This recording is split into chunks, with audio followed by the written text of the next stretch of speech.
Welcome back folks, my name is Last No Meal, and even though it's said that a 7-nation army cannot hold me back, in the world of Cyberpunk they definitely can create a lot of problems for you if you dare to go against the Nomads. So today we're going to take a look at the 7 nations of the Nomads, so let's get into it.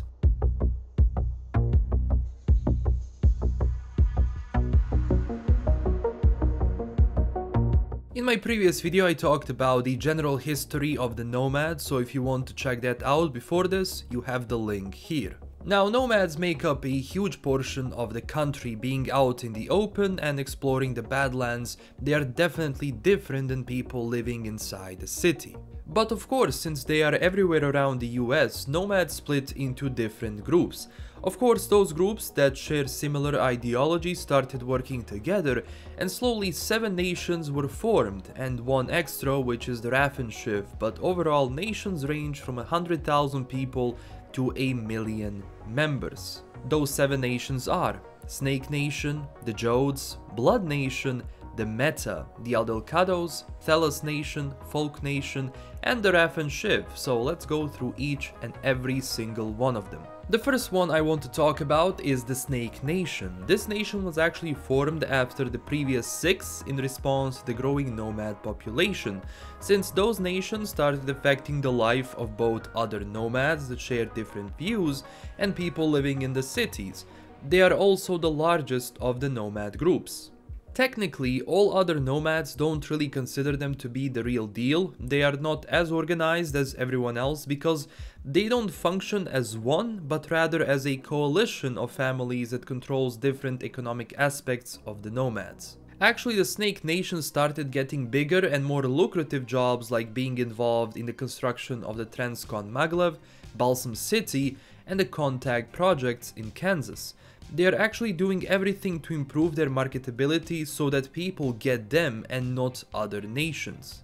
Their leader in 2020 was Freddie Douglas. He comes from a Mormon family out of Utah Desert, and before he was a leader of a sort, in the past he controlled the entire drug distribution of the Pacific Northwest. But after US went to fight the cartels in South America, M-Dog, as people like to call him, was out of the job. Now after that he formed the Dogs, which was a group trying to get by, and overall people liked them because they were known to hire good people and stay out of trouble. But the problem is that there was another Aryan group called the Order, which was also controlling the region, so they attacked them and Freddy lost his wife, his son, and also his left eye and his left arm after a missile struck his car. Overall, Freddy recovered and continued to lead the Snake Nation towards better deals and protecting the independent families from other nations and their interests. Because technically not every nomad has the same views as everyone else, so the Snake Nation just functions as that. If you don't agree with anyone else, you can go and join the Snakes and you will still have your freedom, but be in a group of some sort. Next up are the Jodes. They initially came from Oklahoma, Texas, and Kansas after ecological crisis happened there, rendering all fields useless since nothing could grow anymore. So they started heading west towards California. Their leader is called Malachi Joad, and he was actually called the first nomad. Now, Jodes didn't want trouble. They settled down in Colorado to get some food and, just try to get the life, going. But the problem was the locals were not happy with the travelers coming there, so they mounted an attack against them. And even those locals were just farmers who wanted to protect their home, and once they attacked, everything fell apart, and you had fights all over Colorado countryside during that night. And since over 400 people were killed during the night, Malachi came up with the idea for every family to send their representative to the council. After hours of negotiations, Malachi promised that a coalition could save lives and increase jobs because they can do salvage work, other projects and various other things they did at home, so they can actually increase their marketability value. And living in a dystopian future, you want peace and security, and ultimately they all agreed to work together towards a better tomorrow. He is also someone that people consider to be the one who created a basis and inspiration for the current Nomad Code, still active in 2077, and some of those rules are: protect your family first, then protect the clan. steal nothing from the others in the clan, and hoard nothing that could benefit others in the clan. This also worked for the Jodes, since they managed to strike a very good deal in rebuilding of Los Angeles. Over the years, Jodes worked hard to make their name as a nation, since all others thought they would become nothing but bandits. They also don't like urban environments and static situations, that's why you will never find their camp close to any city. Next up is the Blood Nation. Now, to talk about them, we also have to talk about Miami, which has been in flames since 1992, because Miami was the main stop for all the drug trade from South America and also had a huge influx of people from Cuba and Haiti, both legal and illegal. Now, after the US basically destroyed drug trade in South America, gangs in Miami started going off on each other to establish monopoly of synthetic drug trade. The fight itself got out of hand so much that the government basically cordoned off the area, since all the good people were basically gone from there and all that was left was warfare between different groups. So by 1996, entire city was pretty much in ruins, and one group emerged from the ashes, those being the Bloods. Now, even though Bloods were a criminal organization spanning all over the US, the ones from Miami were of a different mold, because on top of that, you had migrants from Cuba and South America joining the group, so it became more of a mix than before. That's why today Bloods are very far away from the pre-collapsed gang they were, and since the only thing left in Miami was the Mouse, the Everglades and the circus, life was hard.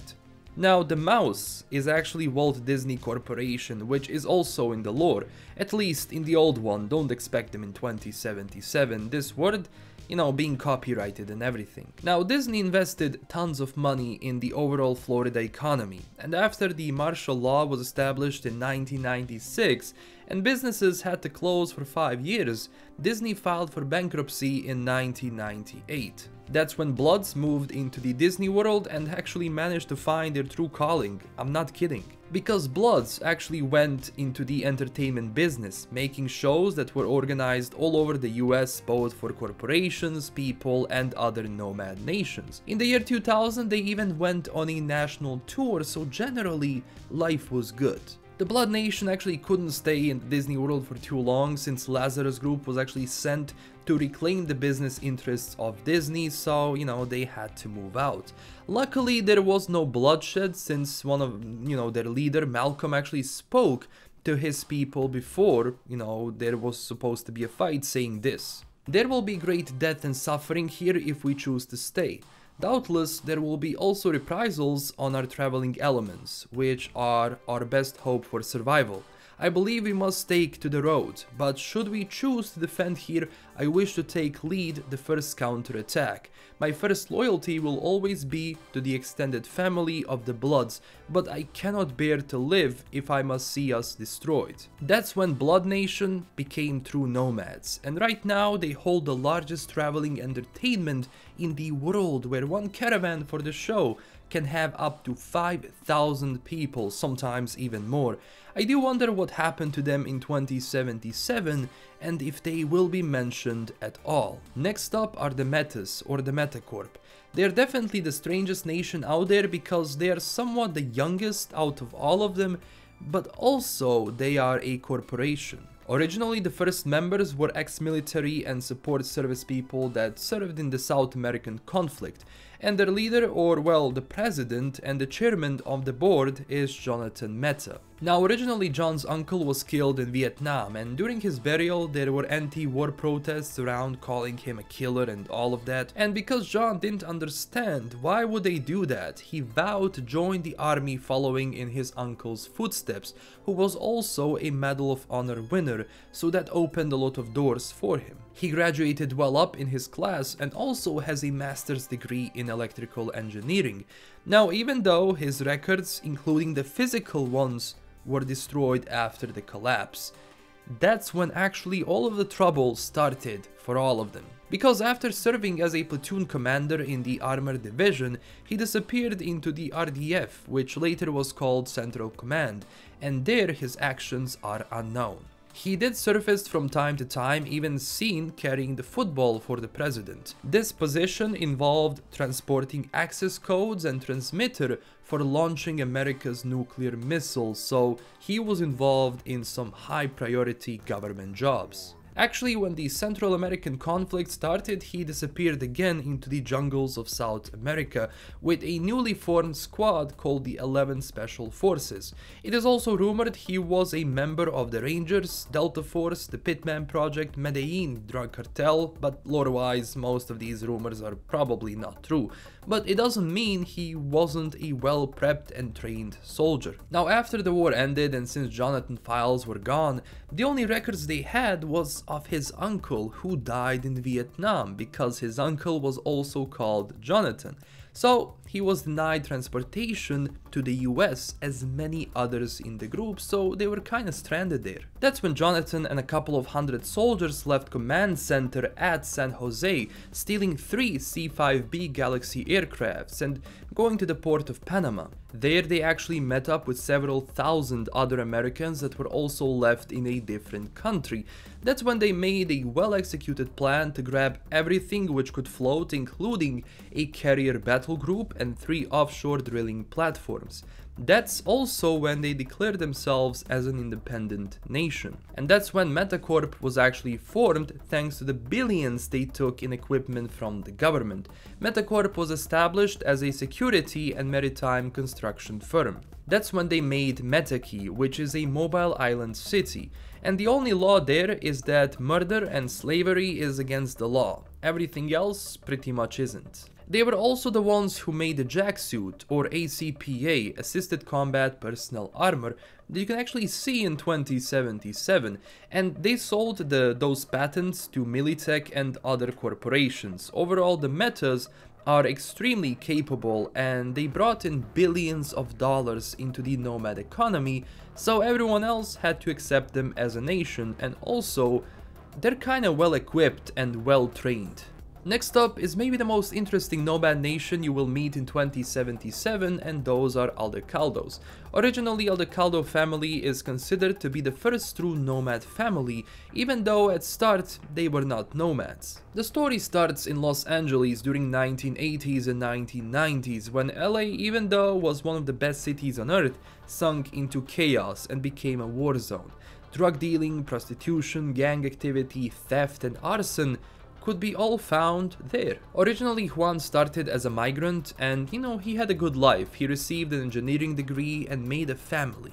He was working for the defense industry, but then the entire country was slowly sinking into chaos, and since collapse happened, he got fired. He tried his best to provide for his family, but obviously they had to move from one neighborhood to another, so ultimately they got into a neighborhood which is extremely dangerous, so the slums. That's when trouble started for Juan. His daughter Maria dies in a car accident one day before her 17th birthday. His son Ramon got angry about that situation. He went out, met a girl which was also a part of the Red Dogs gang. Sadly, Ramon was shot to death in robbery-homicide situation on his 19th birthday.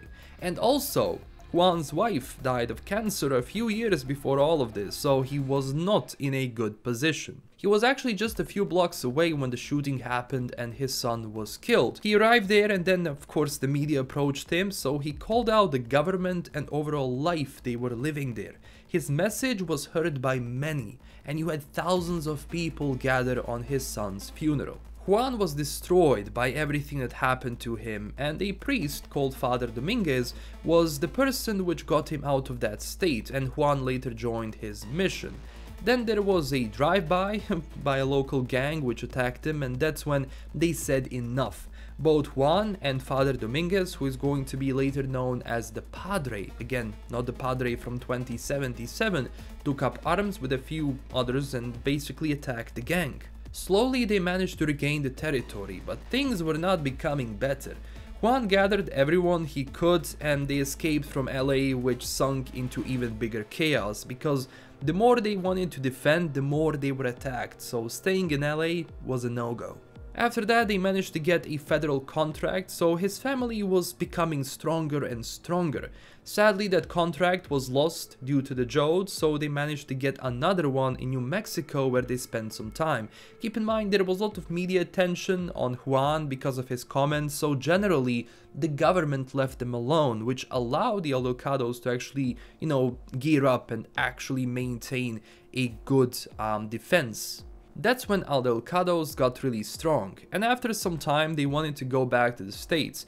Obviously the government didn't want them there since they were becoming stronger and bigger, but they managed to pass through the border because there were too many of them and way too little border police. From New Mexico they also came back with Johnny Silverhand, who was hiding amongst the nomads after the Arasaka riots. Now, in 2002, before New Mexico, Padre actually died of the heart attack, and Juan, well, after they came back into the US in 2015, Juan also passed away and was buried in LA back with his wife and kids. After his passing, another nomad stepped up to lead the Aldecaldos, and he is known as Santiago Aldecaldo.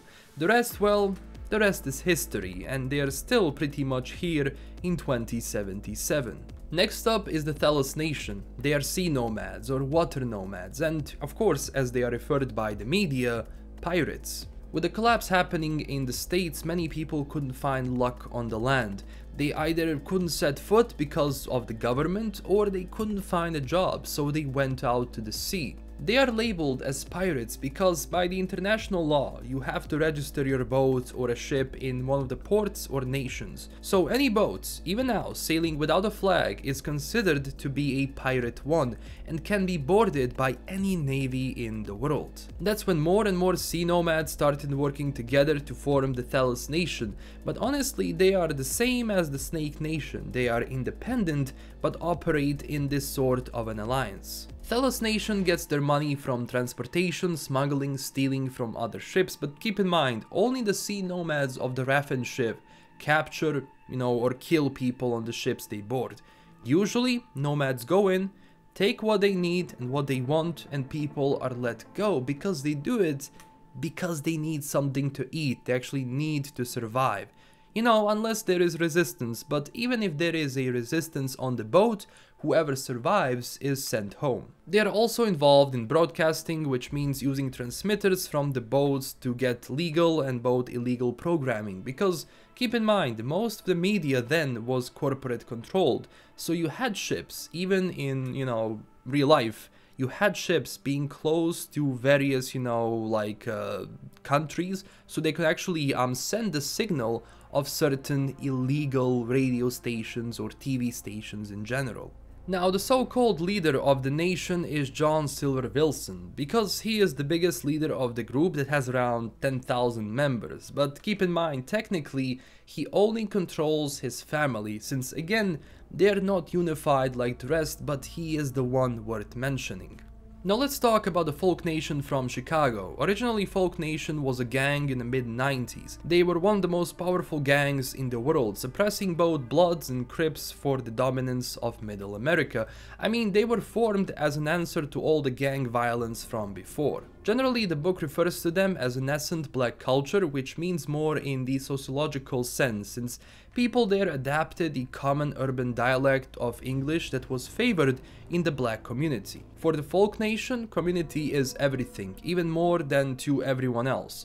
They generally did a lot of illegal things, controlling the transportation and distribution from Chicago, and after the bioplague in 2012 decimated Chicago, they suffered their first punch to the gut. And after the bioplague ended, a leader emerged from the ashes to lead the Folk Nation, and his name was Mr. Cool. He was actually able to get things back on track by working together with other nations, and everyone saw him as a good opportunity. That's when the nation became stronger. Even though technically they are the smallest nation, they are still a nation. It's also interesting that they wanted to be involved in the rebuilding of Chicago, since they are the only nomads who want to return to the cities. They see it as an opportunity to make enough space in the city for all members to live in, and they can actually conduct all of their business from there. They primarily deal in transportation, and their goal is to establish a legit business in the city and move away from all of this chaos and violence. And in the end we have the Raffen Shiv, the worst of the worst. They are not even considered a nation to be exact, but overall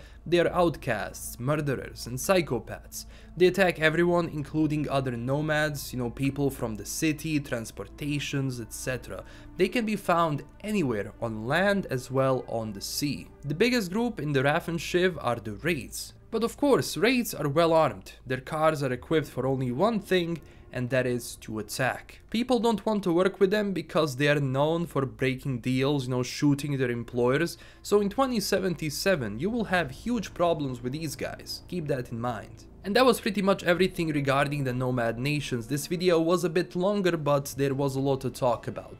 Once the game comes out, you can expect a lot of these lore videos, since I will finally have footage to capture. But again, click that like and subscribe button for more Cyberpunk content, and also join our growing community on Twitter and Discord. I also have a Patreon page. If you were looking for an extra way to support the channel, you can do it through there, and huge thanks to my current Patreon supporters. This is LKM signing out, and stay classy everyone.